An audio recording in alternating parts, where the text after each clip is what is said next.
Hi guys! Welcome back to my life!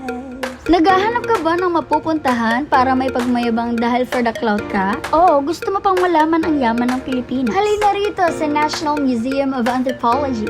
Dito ay libre. Makakapasok ka na agad basta isusulat mo lang ang pangalan mo. Diba? Yan naman ang gusto mo. Pwede rito ang mag-friends with benefits, pamilya, o mag-jowang mag-break na. Kimi! O kaya naman ay solo trip. Kapag pumasok ka sa bawat pasilyo, meron kang makikita na napag-aralan mo na sa eskwela. At meron ka rin naman makikita na di mo alam dahil nagkating ka noon. Charot.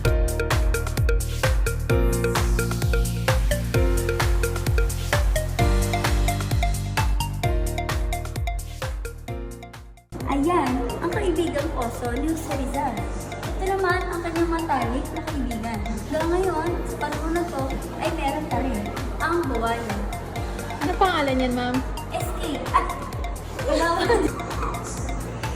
Ngayon, masasaksihan natin ang mga kagamitan o armas na ginamit ng ating mga ninuno. Ito ang ginamit ng ating mga magigiting na katupunero, KKK, kung tawagin. At ayan ang kanilang mga shield. Meron ba dito 29 kung tawagin?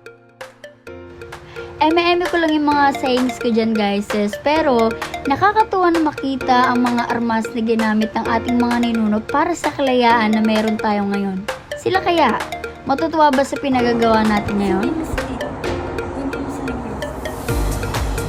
Kitang-kita dito sa larawan na itong mga sangkap na to, mga gamit na nakikita nyo ay ang mga vape ng unang panahon.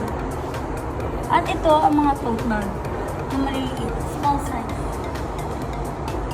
Ito ang mga armas na ginagamit noong unang panahon ng ating mga ninuno para makapamana at makakuha ng pagkain sa kanilang pang-araw-araw. Tara!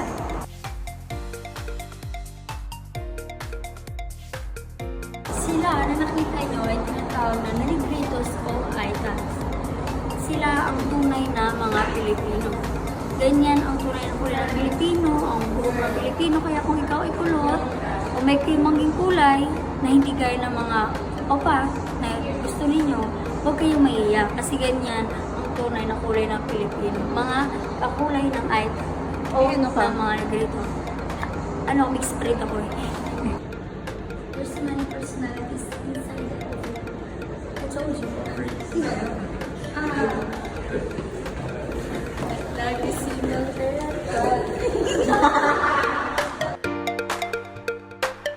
Punta na kayo rito guys sa Museum of Anthropology dito sa Manila. Manila.